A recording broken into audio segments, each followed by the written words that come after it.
All right, welcome everybody. My name is Scollar. This is going to be a continuation from our consent class, mostly on tools, what to do, etiquettes, and VR space. So let's start with a couple of things. The main things that most people come to me with is how do I actually start acquiring all of these tools? We're going to go through some of the major ones. I even have some of the IRL stuff here just to showcase a couple of things since physics doesn't really work in VR 100%. But the main thing is that you see all these fancy tools, you don't need any of them, right? The main thing I want to show you is creativity, right? If I show you a fork and knife and spoon, you know exactly how to eat with fork and knife and spoon, right? But if I told you how would you use them in a kink space or in a kinky way, you would probably have to be a little bit creative, right? We have creativity in making usage of tools. Not everyone's going to be spending like $150 on a flogger. Not everyone's going to spend like $200 on a whip, right? How do you actually start finding these tools and such? A lot of these things you can find at your traditional sex shops, your lingerie stores and all that sorts that have sex toys. They are often cheap. You can't really do much with them than the bare minimum. We'll start with impact because that's pretty much the broadest thing you can go into in regards to implements. So impact is anything that is hitting a person. So as a top, you are using implements to hit them or your hands or body or something like that. And as a bottom, you're just receiving some sensation. It is not always painful, right? So we'll start with pain because that's the one that most people come up with. And you have things like paddles, right? These paddles are probably the most common ones you find. Usually they have like little heart shaped stuff or the word slut or whore or something like that. And you can hit people with them. They're usually like very thin plastic and like some bare minimum leather on top of it, not really even that good of a lever. And you can hit them pretty much anywhere, right? I never go with the face, though. If you want to hold someone's face and tap, that's something that you can do, not my style. Again, be aware that if you're hitting people in the face, don't slap them to knock them out, right? Be aware of the power that goes into it, and that's probably the most important thing about impact play, is the weight of the tool and the material that it's made out of. More weight means more force, which means it's heavier, which is going to hit harder. Right? Material can impact the way that it can actually hurt. So there's two types of hurt that most people describe, stingy and thuddy. So thuddy means a lot of force is being transferred from the toy onto the person, onto the bottom. This is usually stuff with like baseball bats, floggers, heavy things that carry a lot of momentum and inertia. Stingy is usually very lightweight stuff, things like this, or canes or whips, things that have a small focal point of contact, or really hard things that are just like going to cause your nerves and your skin to really sting. It's the best way to put it. I'll just raise them up here. These are your traditional kind of paddles. These are ones that are made for like imprints to make them look all pretty. So I cover them with hearts. They never really do with these kinds because they're cheap. If you want imprints, the best way is holes. So this one is like a paw print that you can whack them. There is a key usage for these. You have to hit them pretty hard and don't come back, right? You can't just love tap them. You actually have to hold it there and let it sit and let all the energy transfer to the person. Otherwise, you're not going to get that clean mark. This is so that it can travel faster but cover a wider space. So aerodynamics, these holes can make imprints, obviously, but the wider it is, the more air that needs to travel around it, which can make it harder to hit people with. So they use these holes as a way of channeling the air easily, so you can hit large spaces without having to miss, or if you ever thrown a pizza paddle, I have, for impact, it's fun. It's gonna do this and all the wind's gonna make it like tilt upwards. So be aware of these sorts of things and that such. And then you have these kinds with little studs. These are often something that we would like to say are in the vampire class of implements, which is that if these were like actual tacks, they can draw blood, right? We'll go into like how like things to do in certain areas. So if you actually do draw blood, what should you use and all that sorts. In the impact class, we have all of these sorts, and they all are made of the same thing. It's going to be plastic with some implement or some covering behind it. There is another that isn't in this space that is in this kind of like introduction to implements, and that would be what I like to call a princess bat. What is a princess bat? If you ever go to a toy store and you find that little Disney princess that has like so much foam on it that you can literally chuck it at somebody like a tomahawk and hit somebody and it wouldn't hurt, that's a princess bat. That's more for people that just want to feel something but not really feel the complete energy hitting them, right? It's a dampener. This is usually often used for soft impact play. Again, most of this is to hurt, but you can easily have tools that are not painful. Princess bats, wiffle ball bats. Although wiffle ball bats are somewhat stingy if you hit them really hard with it, but it'll break. These are like the official tools and the one that I was referencing, but if you don't have this, if you live in a space that doesn't have a sex shop and they have these basic entry toys, what would you do? This is where we go into homebrew implements and what kind of implements you should go to. I would imagine pretty much anyone with an imagination can thinking of a couple, right? I already brought in one, which is like a pizza paddle, right? Rulers are much like those, except they're made of wood or plastic. The sensation to be aware of is what it feels like to actually, get hit by them. If you are a top and you're wanting to do a scene with somebody, it is always in your best interest to test it out, right? Understand what is the actual tool you're using, how it feels, how it hurts, how much energy you can control with it. Are you able to control it very easily? These are things that you need to ask as a top when using impact toys. And again, it's usually best to do it in a very skinny part of the body, very nerve central, like the underside. I usually go on my thighs or my ass or like inner thighs, just so that I can understand what is the kind of sensation I'm giving to my partner. Rulers are like that as well, right? So understand that they're very fragile. They're gonna break, most of them. If they're pure wood, it's very easy to do that. Dowel rods, if you've ever made like dioramas, or if you've ever been to like a Hobby Lobby shop and there's like the rod that is connecting to a kite, right? Those can be used for it. Those are more considered canes rather than impact. Canes would be this, right? This is more of a bundle of sticks that you can easily just attach and you can whack. That's more of an impact, but we'll go into that a little bit later on.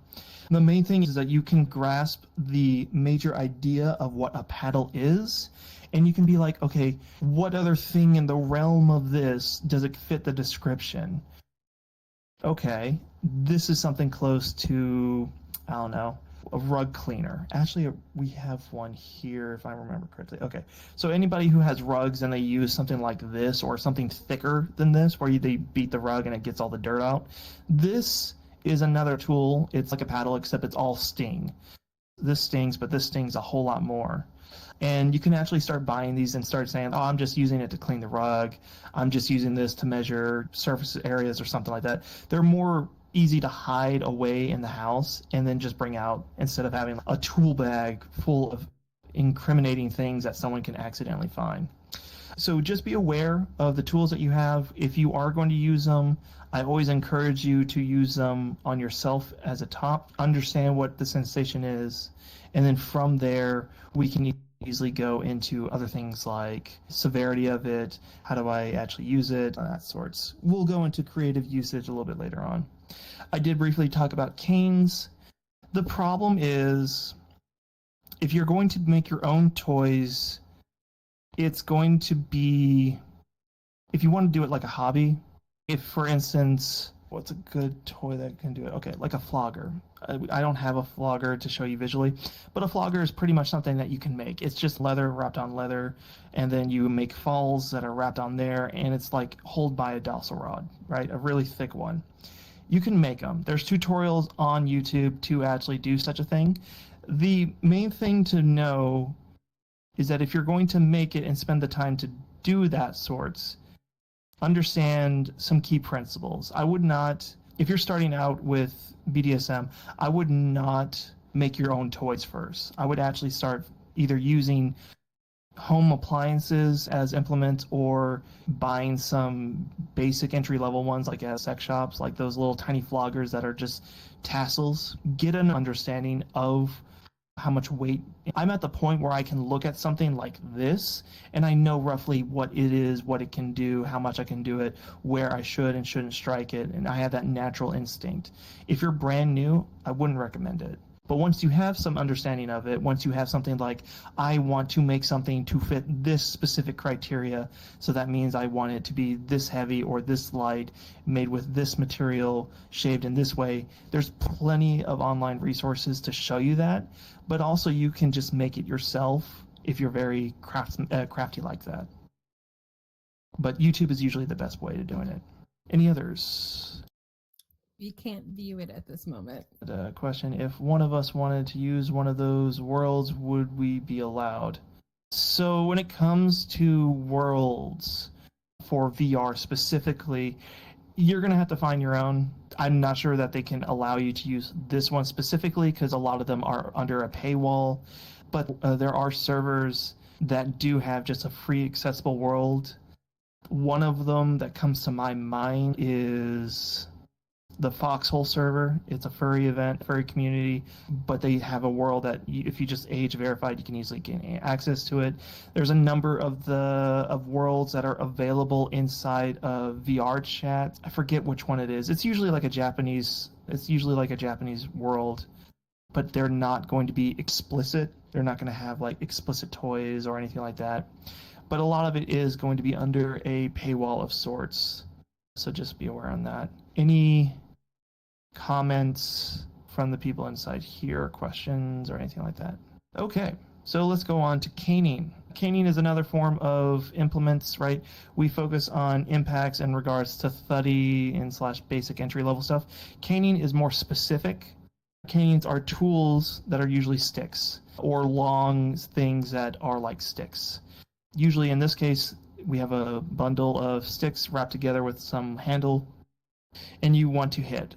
The way that these are used, the longer the stick, the more painful it has. So if anybody knows what centrifugal force is, I know physics and kink really go hand in hand. The longer something is, the more force is going to be at the tip of it when you wish, right? So here, not so much because the tip is like only a few inches long and you can only do so much. But if I took like a 2-foot dowel rod and I fucking baseball swinged it and only hit you with that tip, it's gonna hurt a lot because there's a lot of force at the end. It is also very possible that you could break it because of there are tools to do it for like this. There are homebrew ideas for anyone who works in a corporate environment and or has really nice shoes. If you ever seen one of those foot horns or shoe horns, what they are is that they're usually like a really long plastic thing where you can put your heel of your shoe and kind of slip it in rather than shoving your foot. That is a perfect one for caning and it not being very obvious. So what it is that it has a curve, it has a handle, and you can hit them with the tip of it. Again, caning is usually hit them with the very end of it, and then the longer it is and the more force you put in, the harder it's going to be. I will point out a couple of things. Caning can lead to problems. It can be dangerous. So if you're doing it, focus on fatty parts of your body, thighs, ass, chest if you want to be a little bit more, feel the more oomph, right? Those are usually the main things. I would always avoid like the inner thighs or the bottom of their feet unless they really want to experience like really painful things. These are all things to take in considerations. Again, weight, size, understand the actual tools, making sure that you understand what you're able to give and what you're able to receive based on the tools. I know I talk from a top perspective a lot, but from a bottom perspective, you've been hit by a lot of things. You'll get the same sense as a top does, where, ooh, I can totally take that. Easily I can eat that, but not that. Fuck that. I don't want to deal with it. There's usually a preference that most people have where it's like, I want thuddy, or I want stingy, or I want a mixture of the two, right? So understand what your limits are, go from there, and then, explore at your own risk, and, be aware that some people may not have the same gauge of pain tolerance as you can give or as you can take. Other things in regards to implements. Okay, so we have impact. So this is something special, right? This is usually, I don't know if you can see it in the recording, but this usually is like a rolled up belt. So this is a belt with a handle. If you've ever had a father who just snaps the belt, do this, and they make that whack, whack, whack sound, this hurts. It fucking stings at hell, right? The reason why is because the material is very thin, I should say, and the transfer of energy is pretty much instant, right? That's the whole notion of stingy. This is very easy to find along with the other paddles. If you ever like to be belt, this is pretty much it with a handle. And if you're looking for a homebrew version of it, just buy a belt, right? Buy a cord belt or a leather belt or something like that. It's going to be the exact same thing. Let's go into crops. Okay, crops. So riding crops, obviously, if you've ever been in equestrian, I know we're talking about horses and also physics because we're in the kink environment. This is what horses were like beat with to entice them to move faster. Same thing as we saw with caning. Longer it is, the more energy that's going to happen at the very end. So if I hit you at the very end, it's going to hurt. The thing is that you can hit them with the edge of it and start making it turn into a cane. And then if you want it to hit less and less impact, you can easily just hit them on the side until you hit them with the base. Again, the further out the impact is, the more energy is going to be created and hit. That's riding crops. Riding crops are hard to do. Find a homebrew version of it. I would just find one, right? Unless you have horses, in which case you can easily hide it with, some of the other equipment. Even then, I don't even think they have those anymore. Okay, this is probably the one that a lot of people like the aesthetics of, but don't like the actual thing, which are whips, right? Are whips not really a thing, right? The fact that I hold this still and it's just completely straight is unrealistic. Usually what you would find is that they turn into a bell curve and you throw it. If you do not know what to do with a whip and you are now holding a whip in real life, don't fuck with it. This is dangerous for everyone involved, and it will hurt you. It will cut you, and to quote the Christmas story, you will shoot your eye out, right? I've had many times where I have glasses, right? And I wear the glasses, and I'm practicing my whips, and I try to do something fancy, right? And it fucking hit me in the eye. But I wore safety glasses, so it didn't. But it still cut the fuck out of my face. It didn't scar, thankfully. Anyways, whips are stingy only as fuck, right? I do have a whip here with me. Let me just get it. You're not going to be able to see it, but hopefully I can actually start doing this like this. Okay. That works. So right now I'm holding it straight, but usually it falls into a curve. Now, whips have many parts. This is a bull whip because it has a handle. It has like what we would call a fall. And then as the fall goes from here to here, it gets thinner and thinner to a point where it would have something called a cracker. Crackers are usually like twine or something like a fishing line. Don't use fishing line as a cracker. It will eat your skin up. But they usually have some form of cloth. Let me just move over here. Okay. So there are ways of actually throwing a whip safely without doing it. So imagine this. I have the whip to the back. Here's the end of it. It's on my shoulders. All I really need to do is flick forward, right? That's my ceiling fan, by the way. If you ever want to throw a whip, you do not want to... Here, I'm just going to take off my hand. I'm just going to throw this legitimately. This is what everyone thinks is good whip play, right? That is not good. The whip should never be that loud. It should be a puff, right? A puff is the main thing that you want. It's going to flick. And you'll hear it. You can't hear it on the recording, but you'll hear it vaguely where it just hits the target and it makes a little puff, like someone's exhaling really quickly, right? If you want to do it, you just hold the whip behind here and just flick it tiny, right? I'm not talking to throw it, right? Just roll it off your shoulders. It will just come out and hit it. The main thing with whips is that you want to gauge the space, right? Understand that, get into a rhythm, get into a space, all that sorts, because I'm not trying to hit them entirely with the whip, because I don't want to wrap them around. This is usually stuff where if it wraps, it increases the G-force on the end and can make something that was light be very harsh. You'll often find sometimes people like to whip around the edges and see some of those things actually start taking place. So those are whips. Is there a way to do whipping without having an implement like this?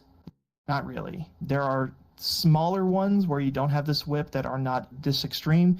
Those are when you start going into dragon tails and all that sorts.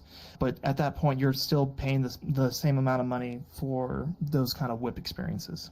Okay. Impact. Done. Let me go through the questions. No questions? Any questions here? Yes. So here is my thing, right? I am wanting to enjoy this for the long run, right? If you want to have a short scene, you hit them as hard as you want and as hard as they're able to take, right? What's going to happen? The scene's going to be over in 5 minutes, right? Nothing really can come out, right? If you get all of the most intense stuff in the very beginning, it's just going to be a very tedious amount of work for all this setup and then not much payout. I am of the mindset, start slow, start low, start light, work your way up. There's 2 reasons behind this, right?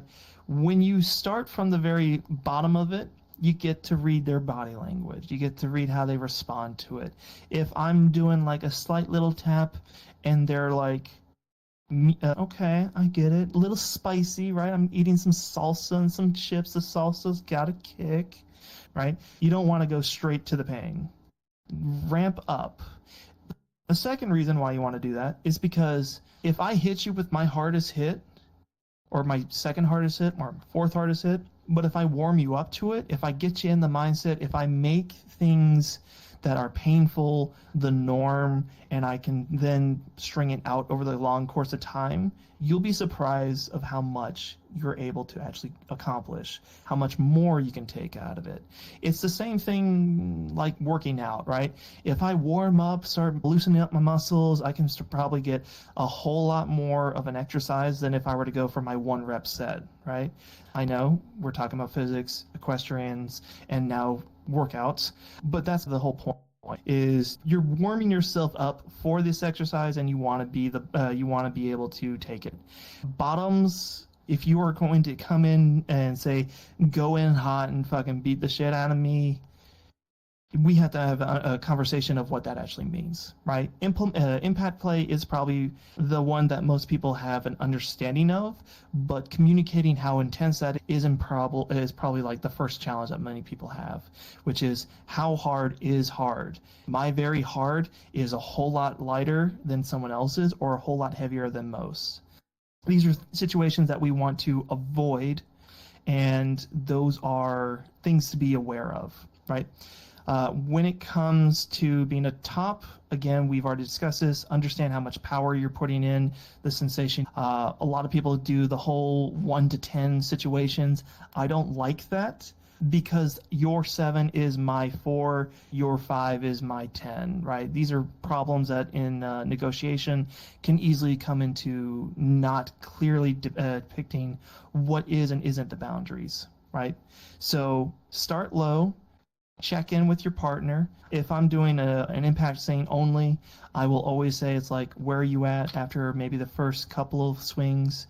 Green, fucking keep going. Yellow, all right, this is probably the place where you want to check in more regularly, see where they are, and then continue on. And then if they're saying red, then there was obviously some miscommunication of what is happening, and obviously that should be the end of the scene.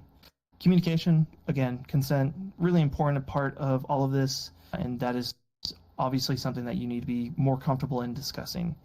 With a new player, with someone who you never played with before, I would always start very light, work your way up, unless they've seen you play as a top and you've seen them play as a bottom. You can gauge on that, right? That's probably something that you'll see with some nuance. But even then, clarification, understanding what's happening, and communicating what is and isn't is available is something to be aware of. Yes. It is pretty much a dealer's choice, right? If you are wanting to go, it's over here. Yeah, all right. So in this case, there's not that much to work with, but let's just say if I want to do the most pain I want, it's always a bar, right? So here, not that much pain, a little bit. This is the most pain that you can do on the implement, right? There's that aspect of it, but then there's how much force am I doing? Am I doing this and I'm doing the tip? That's the most I can possibly ever do. But if I were to do it the same amount of force, but in the middle, it's probably not as much. So you have a bar, whereas if I go from very light and I do this, that's probably as much as you can do. But if I do more force, then it may go back here a little bit, or if I were to do this, right? The pain of the tip here can be minimized and put in more if you were to do it in back. And again, caning is going to be one of those things where you just got to feel for it. It's not really going to be a perfect situation. Any others before we move on to some of the other aspects of it? Okay. Now, impact is not always painful. In fact, there are situations where it can lead into what is considered sensation play. So I have inside my hand a flogger, right? A flogger is pretty much going to be like this in regards to like holding it. So I have the handle in my hand, and there's going to be falls. Falls are just like tassels. These tassels will move, right? And this is probably your bread and butter impact play, right? It can be hard, it can be intense, it can be a sensation, it can leave bruises, it can be stingy, it can be thuddy. The main thing is what I'm doing right now is I'm just taking the flogger and I'm just hitting my own hand, right? Now, from here you can probably hear a lot of the lightness of it, right? I'm hitting myself with the edge and you're hearing a lot of those pops. But if I were to hit it towards the middle, you're hearing a lot more thuddy, right? Not really much going on. A lot of it's rapping. If I'm able to do this, you can hit someone harder, right? A lot louder, a lot more intense, right? Doesn't really hurt, right? It can hurt if I was to like baseball swing the fuck out of this, right? And I start to whack people with it. This is usually what I do for people who are like a hard bottom. The thing is, a lot of times people think that it's only the fall section that is going to be the situation to work, but you also have the handle. The handle in itself can be an implement. It can be used as some kind of implement, some kind of tools. I like to use handles that are really sturdy like this and on a whip to like really press into pressure points for people who are into that kind of thing. Under the arms, like in nerve bundles, in the thigh, those kind of areas that are very sensitive to those points is another good use of it. So floggers, most expensive part about it is how much leather is in it. Not all floggers are made the same. They are made with different materials. 80% of the time, it's going to be made out of cowhide, right? Other times, you can get more specific with the leather material. So cowhide is very thick, thicker than the average leather. There are deer floggers. There are bunny floggers. Yes, you take bunny pelts and then you use them instead of the leather falls. They're just bunny pelts. You can get deer leather, which is the same thing as cow, except it's a lot thinner. So it's going to be a lot softer to the touch. It's going to feel more closely to like someone taking a washcloth and rubbing you with it. Other things that can go into sensation play, there's obviously techniques that you can go like Florentine styles. I can't do that here because VR is weird. But in real life, there's like multiple different techniques. Floggers can lead from impact to what is considered sensation play. Sensation play is very easy. It's just things that make weird things feel weird ways. So like a feather duster on like your chest in certain areas, ice cube, sorts of heat, scratches, all of those sorts fall into it. Sensation is probably also the easiest to get away with.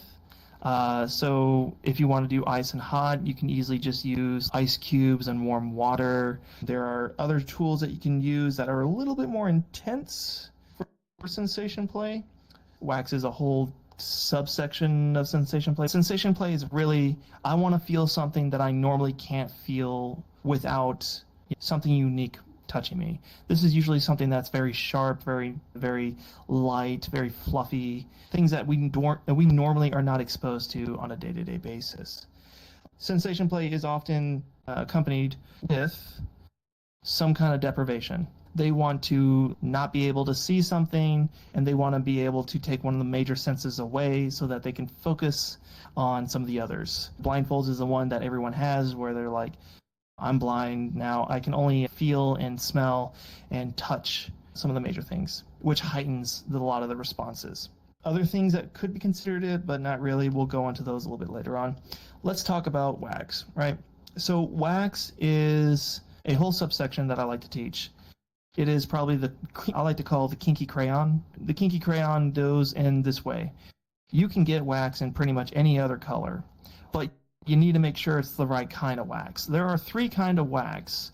There's beeswax, there's paraffin, and then there's soy. If you're using beeswax, don't. You're gonna burn yourself, and it's gonna go to the ER real quick. It's all about temperature melting. If you buy a candle inside of any store, it's most likely going to be made out of beeswax for the fact that it is a higher melting temperature, so it needs to be hotter before it's consumed, which means the wax that it's on top that is melted is going to be scalding hot. And then also it's going to make sure that sometimes it's scented. Don't buy scented candles, right? So not a good thing, right?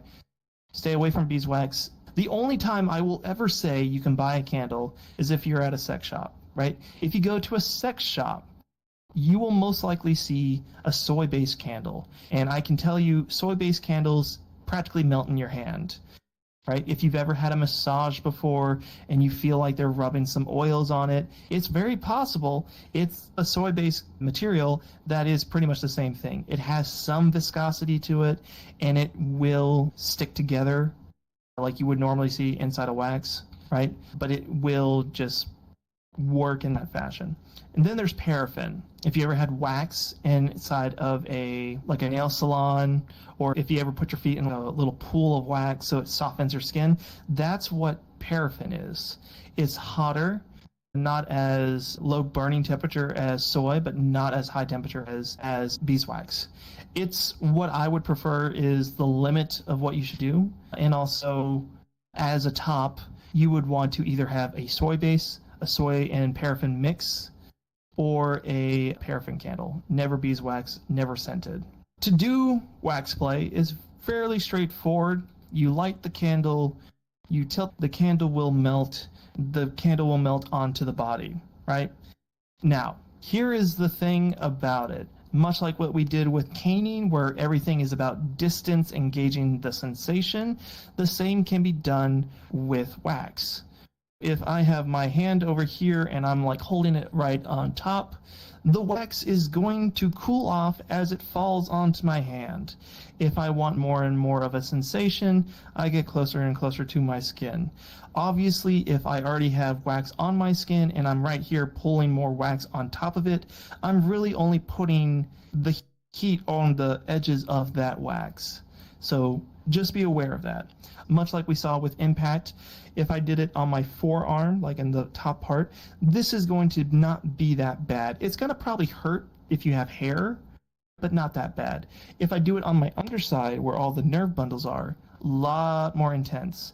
Inside the inner thigh, a lot more intense. On my chest, on my nipple, a lot more intense. Things like that you'll be aware of. Other things to note. If I do... Let's just go inside here. If I do impact, and I did impact for did a whole body, that is raising blood to the surface. When blood goes to the surface, wax is more intense, right?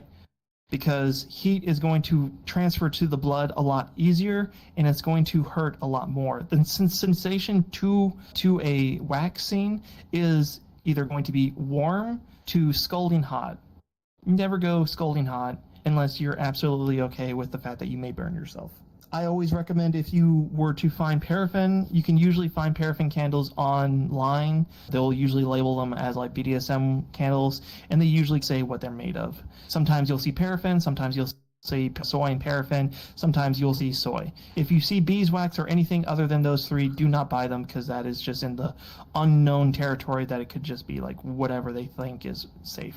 Okay, that's sensation play, and then let's go into electric play. Okay, so I know VR has a lot of things with electric play where you got pie shocks and all that sorts.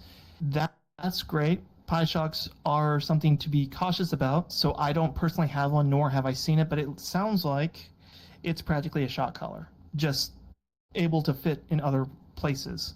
Yeah, they're like shock collars. Shock collars are pretty much tasers without a collar. When we go into the realm of electric play, we have a tendency of going into how intense is it.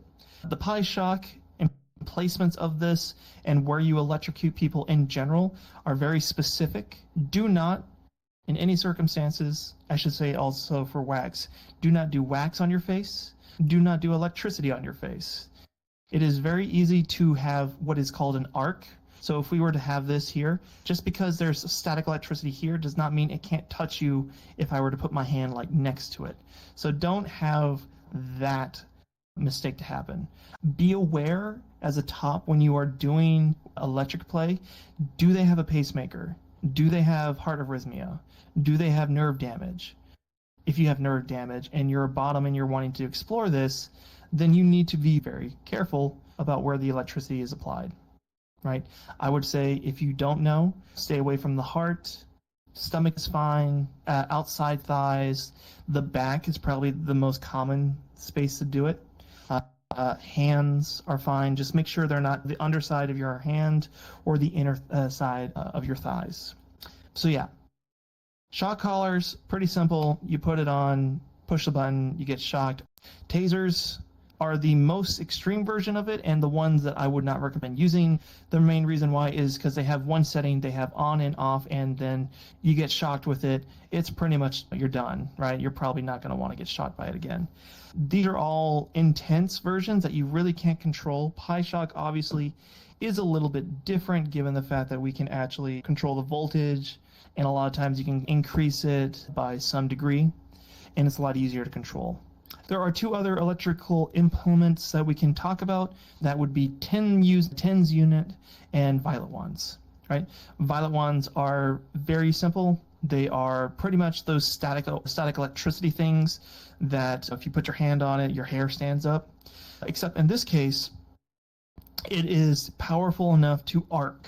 So it's able to take one point and arc to another. And when you get hit by it, it will electrocute you and give you a shock. These are often tools that are really expensive and or made for the face. So if you ever look up like a facial massager, they're usually something that has electricity, that has like a little glass bulb of some gas filled in that helps translate the electricity to the tip. You're good. Right. So the electricity is another science class that we can have a whole nother discussion on. Most times you won't have access to it, and if you ever remember conductivity, right? Metal, wood, people, glass, water, it's the same science. But we also only have about 45 minutes left. Now, there are tools that combine kinks, and you can combine kinks as well. Some of the main ones you see here, this is like a police baton that people love. Oh, this is totally fantasy. No, this actually exists. Maybe not to this extent, and you'll see arcs and all that sorts. But if you ever get like a fly swatter that electrocutes people, yeah, the same thing happens, right? And then you hit them and they just get shocked, right? There's other ones. Cattle prods are fucking nasty, but they are pretty much electric play. You can't really say you can hide them effectively. They're usually this big, and you hit one button to charge it, and then the second they hit somebody or connect to something, they'll discharge, and that's it, right? They won't accelerate or continuously be on.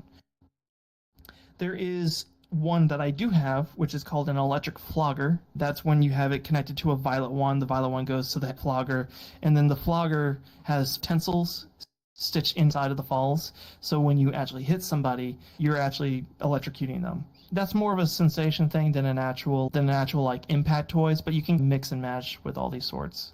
Electric play can be fun, can be exciting. We didn't talk about TENS units. If you've ever been to the hospital or if you ever done physical therapy, there are just a little electric nodes that you can put in certain parts of your body, and you can start putting a certain amount of charge inside of it. Again, much like everything else with electric play, avoid the heart, avoid the face, stick it to the fleshy parts, and be very careful inside of the nerve bundles, like inside the thighs, underarm, and all that sorts. But they're pretty much the same thing as any other electric tool. We are talking about tools and implements like that. Pretty much you have metal, glass, and people. And each of those have different levels of acceptance. And there are some people who you can tase completely, they feel nothing. And then there are people who, if you do a little static shock where you like rub on the carpet and snap them like that, they'll just be like, I'm done, no more, I hate it. Again, from a playing perspective, understand what your bottom is able to do. If none of you know how much the bottom can take, start at the very low settings. A lot of tools, like Violet ones and TENS units, have gauges, so you can usually go ramp it all the way down, and you can just have a little sensation. When you start talking about being shocked, it's not always going to be like a zip. Sometimes you'll just see your finger will just start twitching, right? Or your pinky finger, or some part of your body will just like tremble. That's just your nerves being activated by the electrical impulse. Don't be worried about it unless it starts hurting, in which case stop immediately. So that's pretty much implements. There are other things that we can obviously talk about. Again, we briefly talked about rope and how rope can actually start being used for shibari, for rope suspension, all that sorts. It can also be used as an impact toy, right? Because it's just, if you just wrap rope around, you get like a bundle of them. Same thing as an impact toy. It stings a lot, but all that sorts. I am not a rope expert. I will not share on how to do it, but there are plenty of online resources on YouTube that actually go through it. The only recommendation I would have for rope is you would want jute. You do not want rope that you can easily get from Home Depot that is plastic, because the knots don't catch. And also rope, plastic friction burn is a thing that you do not want to have. Okay, I think we're in, if there's any more questions. If not, we can go into etiquette of a dungeon space and also in utilizing the furniture. Yes, question. Rope is probably rope is what I would consider one of the most dangerous ones of them all. Rope takes a lot of practice. Much of what I showed you today, I could teach some top on how to do it, and they can probably have an introductory scene with somebody very easily. Rope, I'm going to have to tell you, you're going to get certified, you're going to get trained, you're going to get taught before you even think about doing rope with somebody else. You need to be vetted. If people don't vouch for a person's rope ability, don't use it. And we talked about being vetted before. I'm talking about people who have done scenes with them before or are like trusted as educators. Those are people that should be able to teach you. And again, negotiate at your own risk. Make sure you can clarify exactly what you're okay with. But rope suspension specifically is the most dangerous one I can think of. It has a lot of things that can go wrong, and when they go wrong, how do you actually de-escalate it? If I'm suspending somebody by 7 different layers of rope, right, and I need them to go from being fully suspended to safely on the ground, how do I do that? Normally, it takes a long time to untie someone safely, because we need to make sure that the weight isn't being loaded on any one part of the body, because that's where the nerve damage and the blood vessel damage comes from. And some people, they think they like it, but they get claustrophobic. And they liked it the first 5 minutes, but the next 10 minutes, not so much. These are things that we need to be able to address, and I will say, avoid rope and only do rope if you're willing to put the days and weeks of training to actually do it legitimately. Otherwise, it's not something that I would recommend.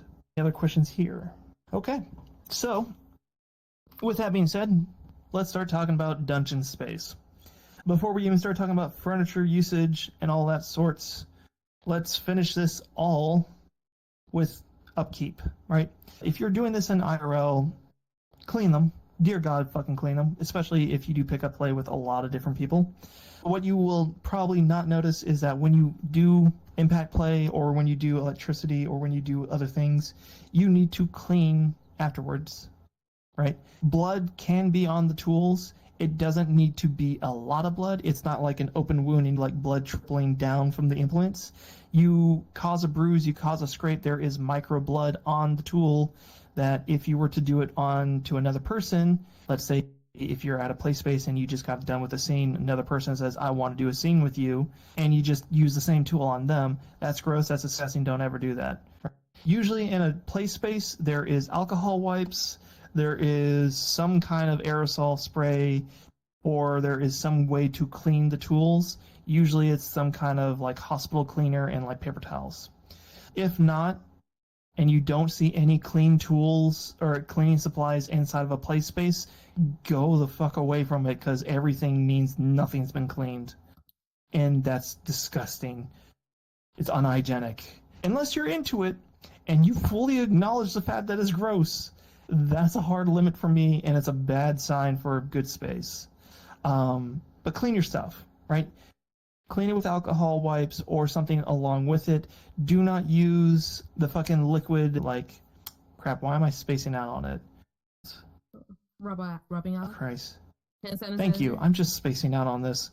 Hand sanitizer. Don't use hand sanitizer on your implements. It will dehydrate your tools, and you'll need to, like, have another problem if you do that a lot. If you use alcohol wipes, it should be just as fine. Okay, clean your tools. Now let's talk about the dungeon space. We are right now in a VR dungeon space. You will have something that is a implement. That implement, I don't know if I'm able to be seen. You'll have some kind of tool, furniture, pieces of furniture here, and then you'll just be having to use it.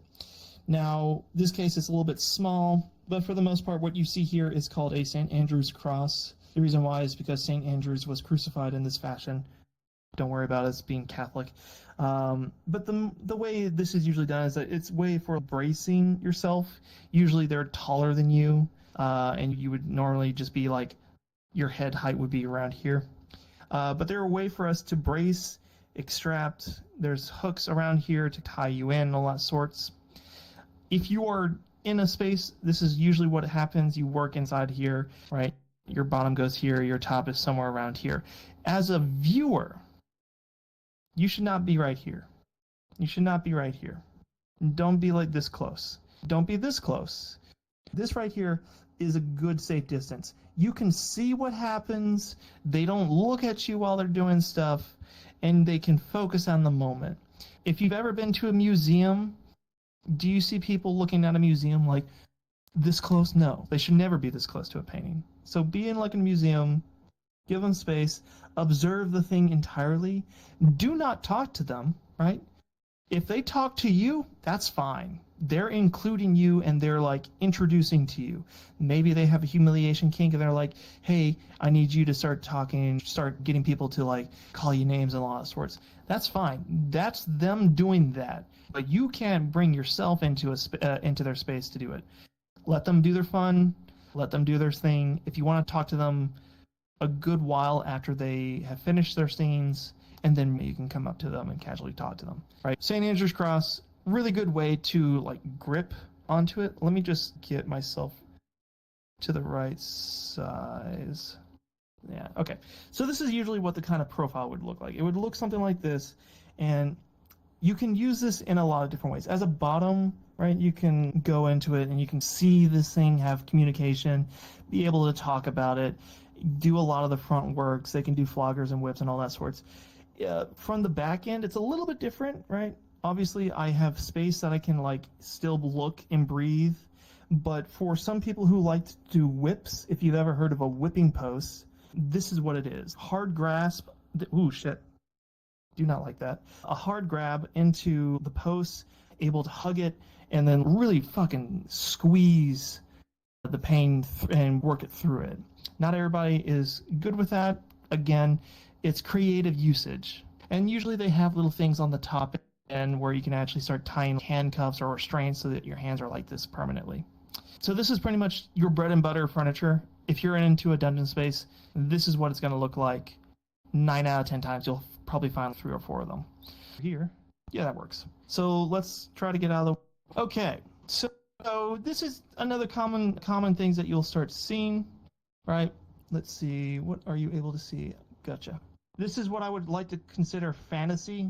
This is what you can see in VR, but not really good. It's fine if you're not perfectly in there. It's not really good for the actual IRL experience for one reason, right? If you were to actually do this, that means all the weight is on your arms and legs, and there is a continuous force underneath you on your back pushing downwards.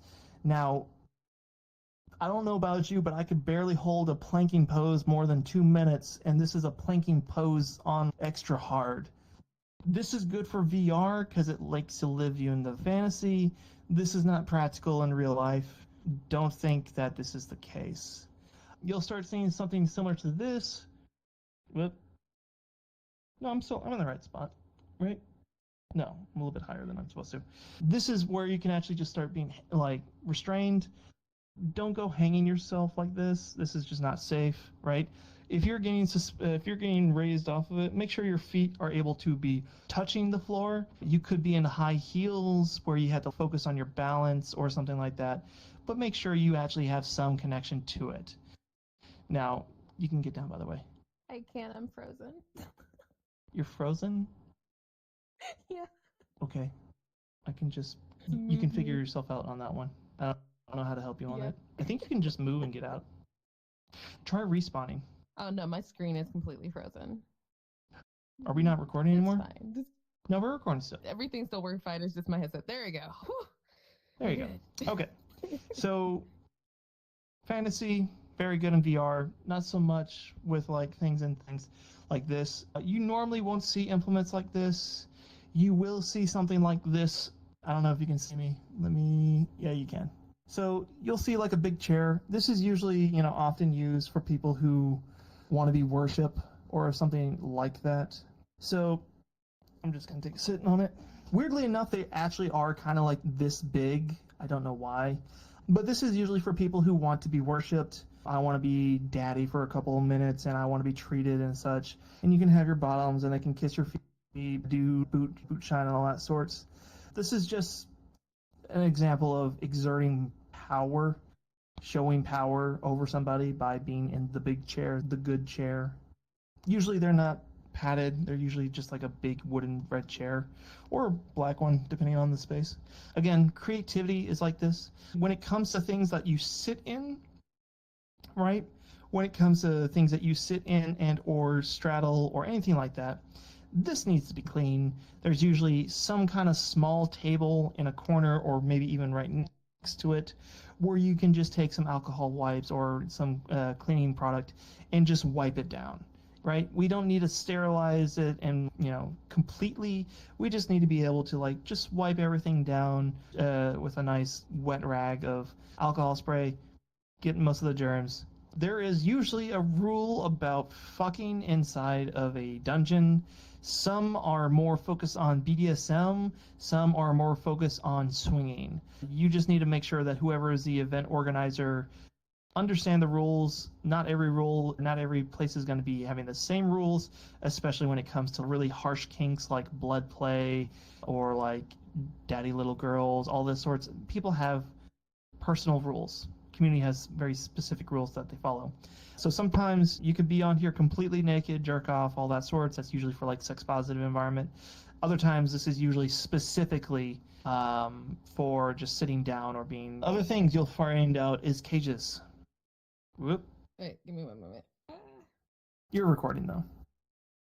So other things you'll start noticing are cages. Sometimes you'll find cages, they're never this big. They're always smaller.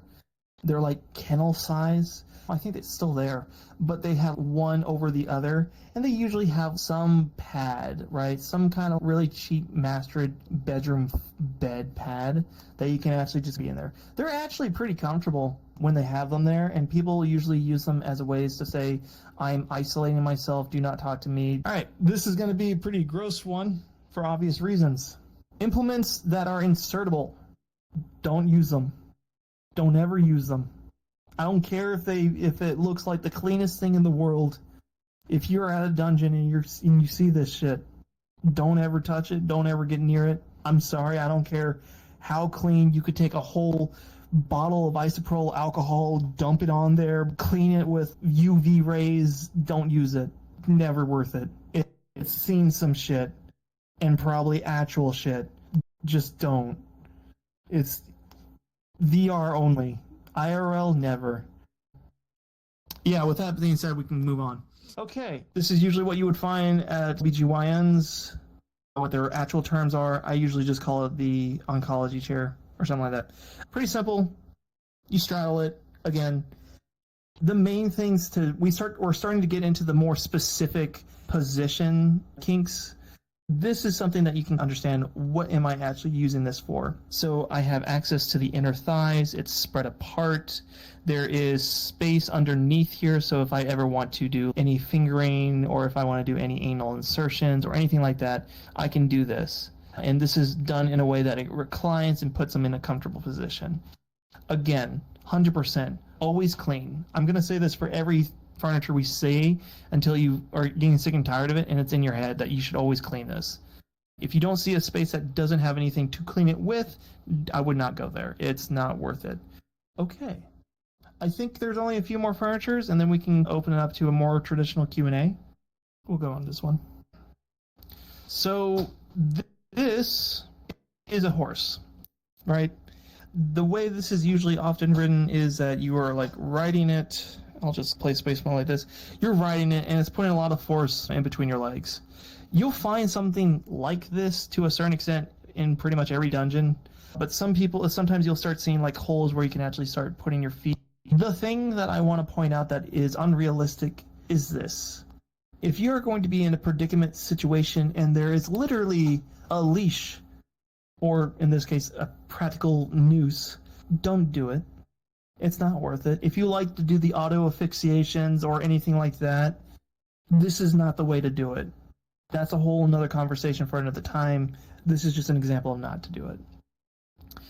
There is, let's see, one more, maybe two more that I want to show you that we can show together. And then we'll call the class done for the QA space. Okay, so you can just go in the middle. Yeah, because we're going to see these two. Okay. So this is probably another bread and butter, like you saw the St. Andrew's cross. This can be pretty much a horse. So I think if I just, yeah. So this is what you can, ooh, no, not like that. This is what you normally see on all fours. You can have access to pretty much any body part. You can also straddle it. You can also use it as like a bench. So I can actually hover over it and have something to brace myself with.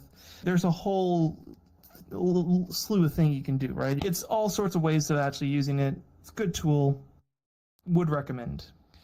For those who have a humiliation kink, this is pretty much your bread and butter, or something that you want to have. This is kind of common, right?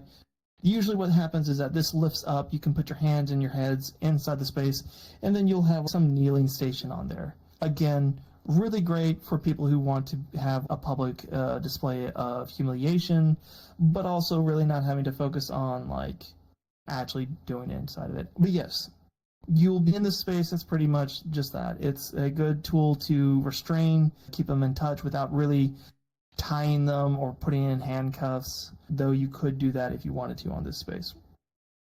And that's pretty much it. There's obviously a lot more you can do. Every dungeon has its own flair, but the main things that we covered today were a lot of the major tools, some of the homebrew options that you can have if you want to be a little bit more discreet, some of the introductory knowledge of how to actually do some of these kinks, which we can easily go into greater details for a lot of them, like specifically electricity, which we may want to have as another class another time, depending if people have interest in it. Furniture, really great way for you to get in that mindset a lot easier, that play space, how to observe it, the etiquette of that sorts.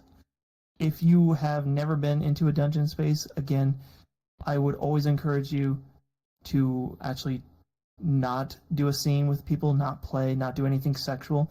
Just socialize, understand, get to know them before you do it. Because again, this is all a very vulnerable position, both as a top and a bottom, to put yourself in the trust of another person, especially if they're a stranger. So, with that being said, I will let people have more open-ended questions, maybe not about what we talked about today, maybe something specific that they themselves have interest in, they want to learn a little bit more about. So, any questions? Let me check the chat. There are none. Thank you very much for taking this Tools of the Trade class. There hasn't been one scheduled for the next time. Probably what's going to happen is that we're going to go into a little bit more details, maybe even focusing on, it's probably going to be combining kinks. So we focused a lot on just doing one type of scene with a person at a time, and then now we're going to just focus on going past that, right? What if I want to do impact and wax, or what if I want to do knife play and electricity play? How do I combine these in a safe environment? So that's probably the next class I'll be teaching for you guys. Thank you so much. Hope you guys have a great day.